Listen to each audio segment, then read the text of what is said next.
A Europa estava à beira de amplas mudanças. Mas a esperança para a reforma parecia ter sido extinguida na estaca logo após a queima dos ossos de Wycliffe e as mortes públicas de John Hus e Jerônimo de Praga. A igreja do governo estava determinada a exterminar todos os hereges e rebeldes que ousassem expressar uma opinião diferente e assim lançavam exércitos ao país reformado da Boêmia, começando as guerras hussitas. A igreja romana se alegrou porque os hereges estavam sendo silenciados para sempre, mas esta ilusão não iria durar. A sede do povo por doutrinas iluminadoras não seria saciada. A profecia de Hus, predizendo a vinda de um cisne que não poderia ser assado, estava quase por cumprir-se. Participe conosco enquanto descobrimos as vidas heróicas daqueles que lideraram este movimento e mudaram o mundo para sempre. Essa é a história da luz desacorrentada.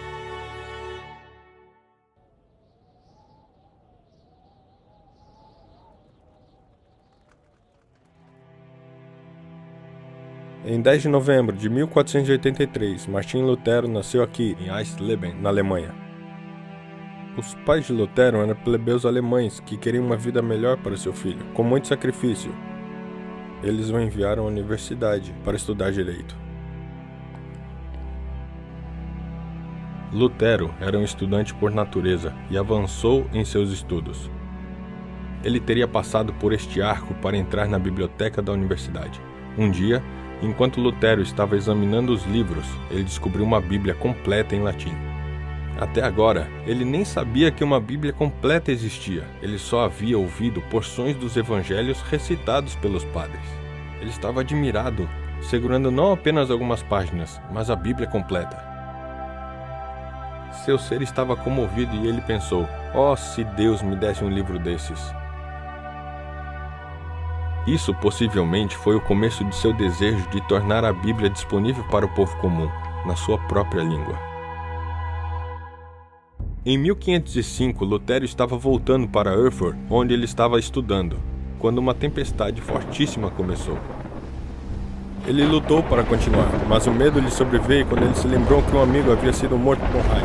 Em terror ele clamou: "Salva-me, Santa Ana, e eu serei um monge!" A tempestade diminuiu, e Lutero sobreviveu. Ele cumpriu sua promessa, e para a grande tristeza de seu pai, ele deixou de estudar direito para ingressar-se no monastério. A vida de Lutero havia sido cheia de temor.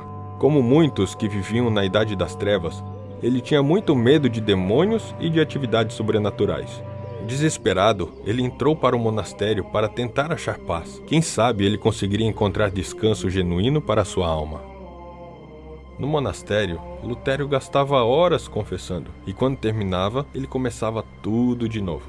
Finalmente, o seu confessor Staupitz se cansou disto. "Olha", ele falou, "se você quer que Cristo te perdoe, traga algo para ser perdoado." Ele assegurou a Lutero que seus pecados estavam perdoados e que ele poderia partir em paz, mas a mente de Lutero ainda o torturava. Um dia, quando na biblioteca, Lutero encontrou um livro contendo os sermões de João Hus. Intrigado, ele disse: "Eu não entendi por que eles queimaram um grande homem como este, que explicava a Bíblia com tanta solenidade e talento."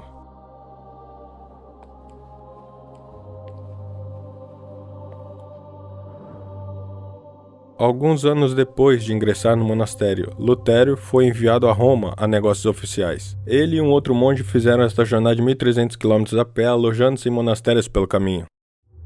Roma foi um choque cultural.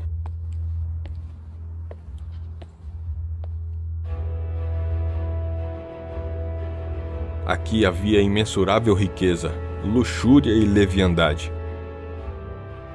Em todo lugar ele encontrava profanidade no lugar da santidade. Enquanto em Roma, Lutero visitou muitos dos lugares santos, incluindo a escada de Pilatos. A igreja ensinava que todos que subissem estas escadas de joelhos receberiam uma indulgência completa por todos os pecados cometidos.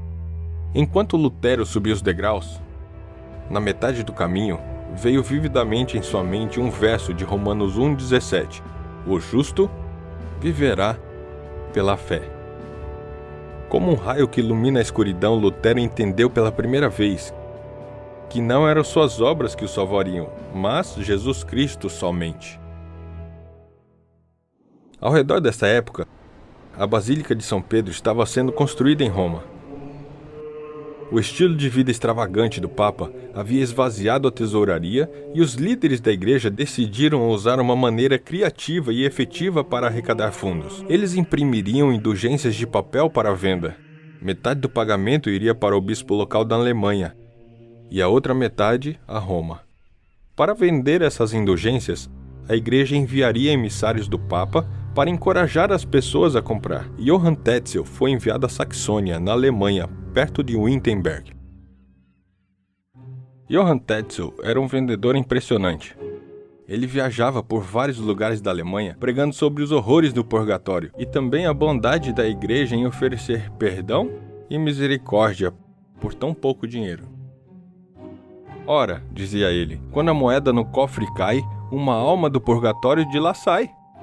Então ele perguntava, como alguém poderia ser tão egoísta que não aliviaria os parentes mortos do terrível sofrimento do purgatório? Os ignorantes supersticiosos, cheios de medo da morte e tormento, estavam prontos a aceitar esta oferta. Dinheiro entrou na tesouraria. Enquanto as pessoas pagavam para que seus pecados fossem perdoados e os parentes libertados do purgatório. Para Lutero, isto era simplesmente manipulação religiosa. E aqui está um dos problemas com as indulgências. Isso não traria nenhuma mudança de coração, enquanto, em teoria, a pessoa deveria mostrar arrependimento. O sistema estava caminhando para a corrupção. Tetzel descobriu isto de primeira mão em Leipzig, Alemanha. Um homem perguntou se era possível comprar uma indulgência para um pecado futuro. Tetzel afirmou que seria perfeitamente possível com pagamento de bastante dinheiro. O homem pagou e saiu com a indulgência e o selo oficial do Papa. Quando Tetzel foi saindo da cidade, ele foi atacado e espancado, e o grande cofre de dinheiro foi roubado. Tetzel ficou furioso e demandou que o ladrão fosse levado à justiça. Mas, quando levado perante o magistrado, o homem provou que ele era o mesmo que havia comprado perdão por um pecado futuro. E esse roubo, ele assegurou ao magistrado, era o pecado que ele havia planejado, e para a humilhação de Tetzel, o homem foi libertado.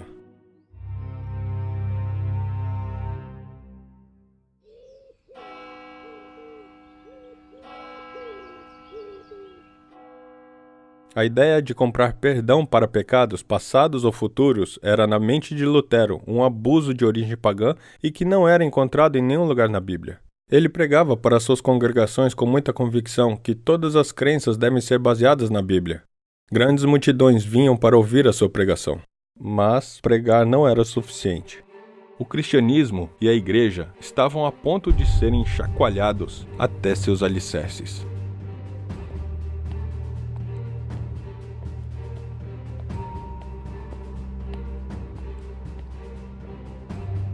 Em 1517, o Duque Frederico, eleitor da Saxônia, teve um sonho incrível.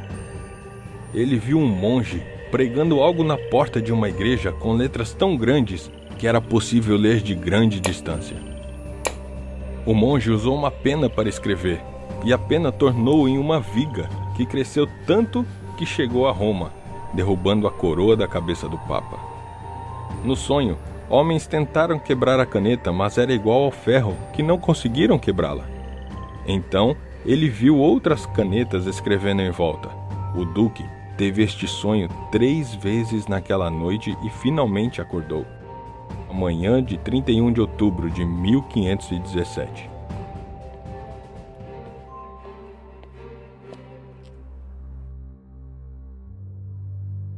Lutero se dirigiu até a porta da igreja aqui em Wittenberg, Alemanha, com um papel em suas mãos. Dentro, haviam 95 pontos ou teses argumentando que indulgências não eram achados nos ensinamentos de Jesus ou mesmo na Bíblia. Sua intenção era começar a discussão em Wittenberg.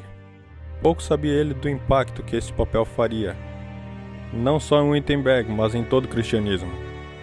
Em poucos dias, o papel havia sido espalhado por toda a Alemanha. Em algumas semanas, foi espalhado por toda a Europa. Uma máquina possibilitou tudo isso: a imprensa. Milhares de cópias foram rapidamente impressas e distribuídas ao povo. Por toda a Alemanha, as 95 teses eram o assunto de todos. O que era tão surpreendente sobre esse documento? Por que foi tão revolucionário? Nos últimos 1500 anos, a Igreja havia sido a última autoridade em religião e doutrina. Lutero estava batendo na fundação e estrutura da Igreja, do governo.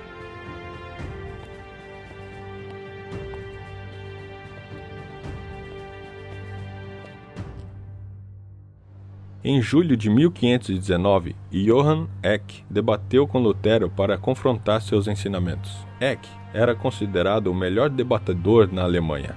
No debate, Lutero disse que somente a Bíblia era a base da crença cristã e ele condenou a venda de indulgências como uma maneira de diminuir o tempo no purgatório, porque não havia menção de um purgatório na Bíblia. Quando os teólogos viram que eles não conseguiriam fazer progresso com Lutero, o Papa enviou uma ordem, excomungando-o e mandando que seus panfletos e sermões fossem queimados. Recebendo o documento com as ordens do Papa, Lutero, juntamente com os outros professores e estudantes, vieram embaixo desta árvore e queimaram a carta de excomunhão do Papa. A batalha estava em andamento. O imperador, um devoto seguidor do Papa, chamou Lutero para vir perante sua corte em Worms, na Alemanha. Desde aquela época, o prédio foi destruído, mas este é o lugar em que Martinho Lutero esteve perante a corte. Em uma mesa à sua frente haviam todos os seus escritos. A corte demandou que ele se retratasse. Ele tremeu e, em voz baixa, pediu por mais tempo antes de dar uma resposta. Foi-lhe dado até o próximo dia. Naquela noite, ele ficou horas em oração. Parecia que o mundo inteiro estava contra ele. Finalmente a manhã chegou, e ele foi conduzido até a corte. Uma resposta foi demandada. Tudo ficou quieto quando Lutero falou. A menos que eu seja convencido pelo testemunho das Escrituras Sagradas, ou por razão evidente, porque eu não posso acreditar em nenhum Papa ou Concílio, porque está evidente que eles erram e se contradizem. Eu me considero convicto pelo testemunho das Escrituras Sagradas, que é a minha base. Minha consciência está cativa à palavra de Deus. Então, eu não posso e não vou me retratar, porque agindo contra a consciência não é seguro, nem prudente. Deus me ajude. Amém. Eu posso imaginar o silêncio na corte. Um homem, confiando corajosamente na autoridade da Bíblia, contra os homens mais poderosos da terra. A sua maneira corajosa impressionou muitos dos que estavam presentes, mas suas ideias recaíam sobre os ouvidos surdos da liderança da igreja. Lutero foi declarado fora da lei. Seus acusadores pressionaram o imperador a prender Lutero ali mesmo. Fé não necessita ser cumprida com hereges, disseram eles. Mas o imperador Charles lembrou-se quando o imperador Sigismundo havia violado a conduta segura para Hus, e ele respondeu: eu não quero ter que me envergonhar como Sigismundo. Enquanto Lutero viajava para casa, ele foi secretamente sequestrado e isolado em uma fortaleza na montanha, o Castelo de Wartburg. Frederico, o eleitor da Saxônia, que havia tido o sonho miraculoso de um monge pregando algo à porta da igreja, havia se determinado a salvar seu amigo. Foi aqui, neste quarto, que Lutero traduziu todo o Novo Testamento para o alemão. Em apenas 11 semanas, ele havia cumprido um dos seus maiores objetivos, dar a Bíblia às pessoas em sua própria língua. O desaparecimento de Lutero criou grande comoção. Rumores espalharam rapidamente. Alguns pensavam que ele estivesse morto. Seus inimigos regozijaram, mas quando suas novas obras foram publicadas, ficou claro que ele não estava morto, mas vivo. Mas, com Lutero fisicamente escondido, uma sombra má e escura começou a cair sobre o movimento da reforma. Uma revolta de plebeus se espalhou pelo país, e os inimigos da reforma rapidamente culparam os ensinamentos de Martinho Lutero.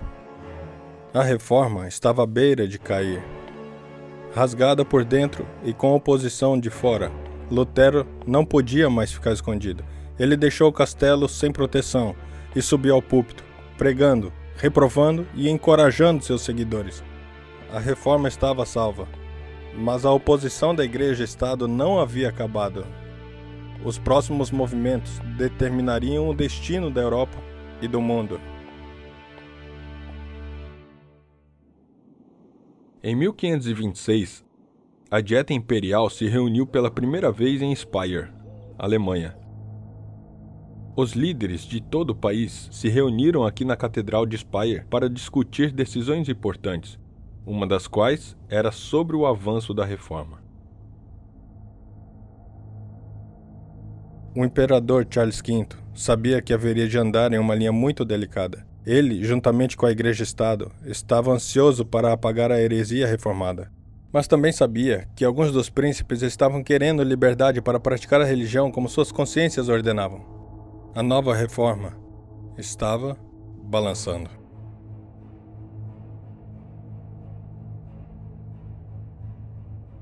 Para proteger a reforma, Deus levantou um improvável aliado do leste.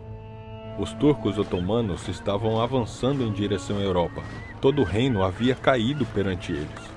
75 anos antes da Dieta Imperial, Constantinopla havia caído aos turcos.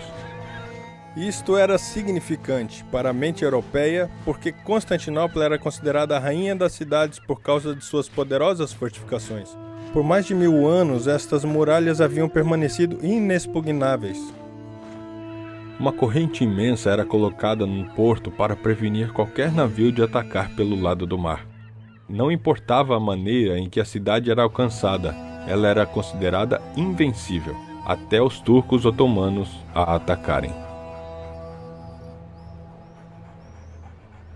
Um dos canhões originais que foi usado para destruir Constantinopla ainda existe hoje, e eu viajei até o Fort Nelson, na Inglaterra, para vê-lo. Na Guerra dos Turcos contra Constantinopla, eles vieram com o maior canhão que já havia existido até aquela época.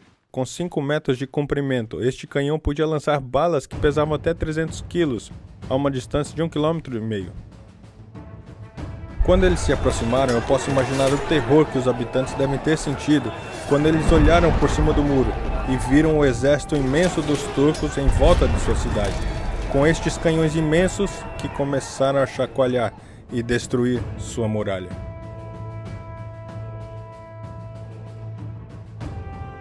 Mesmo agora, enquanto a dieta estava acontecendo, os turcos estavam avançando ao norte e já estavam às portas do Império de Charles V. Na Batalha de Mohacs, o exército húngaro havia sido destruído. Já não havia mais um amortecedor entre o Império Otomano feroz e o resto da Europa.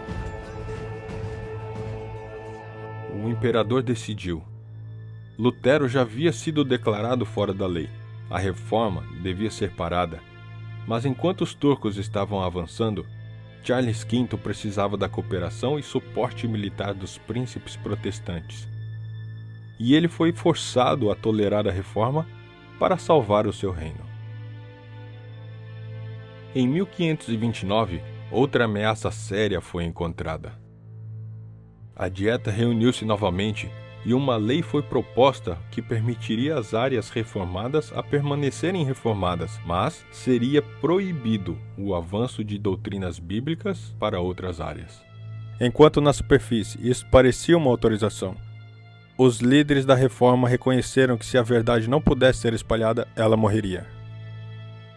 Muitos alemães, mesmo aqueles que estavam sob príncipes católicos, haviam aceitado a reforma. Se essas restrições fossem implementadas, a guerra civil estaria iminente.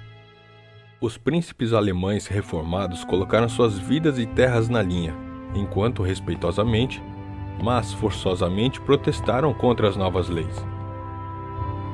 disseram eles. Vamos rejeitar esse decreto. Em questões de consciência, a maioria tem nenhum poder. As leis propostas faliram. Charles viu que seus planos haviam novamente fracassado. Ele precisava que estes príncipes e seus homens lutassem contra os turcos. O termo protestante foi criado em honra a estes príncipes que protestaram contra as leis injustas. Novamente, por uma fonte não esperada, a reforma foi protegida. Se os turcos muçulmanos não houvessem pressionado do Oriente, a reforma teria sido esmagada. Mesmo que o avanço dos turcos houvesse sido testado durante a invasão de Viena em 1529, a presença contínua deles distraía os exércitos, permitindo que a chama instável da reforma crescesse até se tornar um fogo estável. Na Inglaterra, outro gigante da fé estava levantando nos anos 1500. Este homem iria mudar a língua e a religião inglesa tão significativamente, mais do que provavelmente qualquer outro homem. Seu nome era William Tyndale. Em 1494, Tyndale nasceu aqui em Gloucestershire, na Inglaterra, em uma área dominada pela indústria de lã. Ele cresceu com fazendeiros e tecelões. Foi este começo humilde que preparou o alicerce para o seu sucesso no futuro. Ele estudou na Universidade de Oxford, onde obteve uma das melhores educações de seu tempo. Tyndale voltou para Gloucestershire e trabalhou como tutor para a família Walsh. Seu patrão regularmente convidava os líderes da cidade para sua casa, e Tyndale amava sentar-se com eles e discutir sobre as novas ideias que estavam sendo espalhadas pela Europa. Uma tarde, enquanto sentado com um grupo de monges, alguém falou que seria melhor ter as leis do Papa do que a Bíblia. Tyndale ficou chocado. Ele rapidamente respondeu: eu resisto ao Papa e a todas as suas leis. Se Deus preservar minha vida, em alguns anos, eu traduzirei a Bíblia para o inglês, para que o menino do arado saiba mais sobre as Escrituras do que você. Mas poucos sabiam eles que Tyndale, um filho humilde de um fazendeiro, estava destinado a moldar a língua inglesa provavelmente mais do que qualquer outro. Depois da queda de Constantinopla, documentos começaram a ir para o oeste com as pessoas que estavam fugindo dos turcos aos quais avançavam. Quando esses manuscritos chegaram na Europa Ocidental, houve um interesse renovado nas línguas grega e hebraica. Teólogos queriam ler a Bíblia na língua original. Um deles, Erasmo, compilou várias versões do Novo Testamento grego. Ele publicou isto como um só Novo Testamento, contendo grego e latim lado a lado. Isto foi valioso para Tyndale enquanto ele traduzia a Bíblia para o inglês. Enquanto Tyndale continuou a estudar e traduzir a Bíblia, a tensão com as autoridades religiosas locais aumentou, e para evitar de ser chamado de herege, Tyndale fugiu para Londres, onde esperava ganhar permissão para publicar uma Bíblia em inglês. Em Londres, ele pediu a Tunstall, que era bispo de Durham, a permissão para a publicação de sua Bíblia. Mas Tunstall acreditava que a Bíblia não deveria ser traduzida na língua do povo. Ele deixou isto claro a Tyndale que sua Bíblia não era bem-vinda em Londres. E ele fechou todas as outras portas para a publicação também. Com permissão legal negada, Tyndale decidiu fazer isso secretamente. Em pouco tempo, ele embarcou em um navio e deixou a Inglaterra para nunca mais retornar. Ele provavelmente sabia que isto faria um homem caçado pelo resto de sua vida. Quando chegou à Europa, Tyndale trabalhava constantemente traduzindo por longas horas cada dia e em um perigo contínuo de ser capturado. Em 1525, ele completou o Novo Testamento e começou a impressão de 3.000 cópias em Cologne. Desafortunadamente, o lugar onde sua Bíblia estava sendo impressa foi invadido e Tyndale escapou por pouco. Conseguindo salvar algumas páginas de sua tradução, ele viajou até a cidade de Worms para acabar de traduzir. Finalmente ele conseguiu imprimir. Sua Bíblia, mesmo sendo cara, foi um best-seller instantâneo. Demorava mais de 11 meses para copiar a Bíblia à mão. Com a invenção da imprensa, agora a Bíblia poderia ser produzida em uma questão de dias. Logo, para a angústia das autoridades, o Novo Testamento de Tyndale começou a aparecer na Inglaterra. Comerciantes os estavam contrabandeando em containers cheios de comida e lã. Mesmo sendo caro, as pessoas compravam logo que estivesse disponível. Ele era pequeno e caberia facilmente no seu bolso. Isto era importante, porque com a Bíblia vinha o risco de perder a vida. A Igreja-Estado, em uma tentativa desesperada para manter a Bíblia de Tyndale fora das mãos do povo, comprou centenas de cópias e as trouxeram aqui para a Catedral de São Paulo, em Londres, para serem queimadas. Mas o dinheiro destas compras foi enviado a Tyndale, que utilizou-os para imprimir mais Bíblias. Em 1535, Tyndale foi traído por um homem que ele confiava e foi capturado perto de sua residência em Antwerp por oficiais de Charles V. Em Vilvoorde, Tyndale foi aprisionado em condições terríveis. Ainda temos uma carta que ele escreveu ao supervisor da prisão pedindo por roupas mais quentes, óleo para sua lâmpada e seus livros para que ele pudesse continuar traduzindo o Velho Testamento. Finalmente, depois de 15 meses de aprisionamento, ele foi levado de sua cela para ser queimado.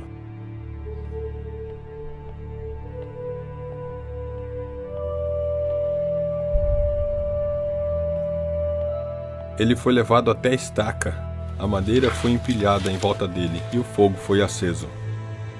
As suas palavras finais foram: Senhor, abra os olhos do rei da Inglaterra. Quando seu corpo terminou de ser queimado, eles pegaram suas cinzas e jogaram no rio que está atrás de mim. E por que eles queimaram este homem? Por traduzir a Bíblia para o inglês. Depois de 4 anos, a oração que Tyndale havia feito quando estava morrendo foi respondida. Na Inglaterra, Miles Coverdale conseguiu imprimir a Bíblia Coverdale, baseada quase completamente na tradução de Tyndale. Em 1539, o rei Henrique VIII autorizou a publicação da Grande Bíblia, a primeira Bíblia autorizada na história inglesa. Em 1611, a versão King James, a Bíblia mais famosa de todos os tempos, foi publicada. Mais de 84% do Novo Testamento King James é o trabalho de Tyndale. 75% dos livros do Antigo Testamento que Tyndale conseguiu traduzir foram diretamente à versão King James. A vida estava nele, e a vida era a luz dos homens. A luz resplandece nas trevas, e as trevas não prevalecerão contra ele. Os reformadores como Martinho Lutero e William Tyndale possuíam um grande desejo: que a Bíblia estivesse disponível não apenas aos padres e monarcas, mas também ao menino comum do arado. As sombras da Idade das Trevas desapareciam, enquanto as pessoas liam a Bíblia por si mesmos.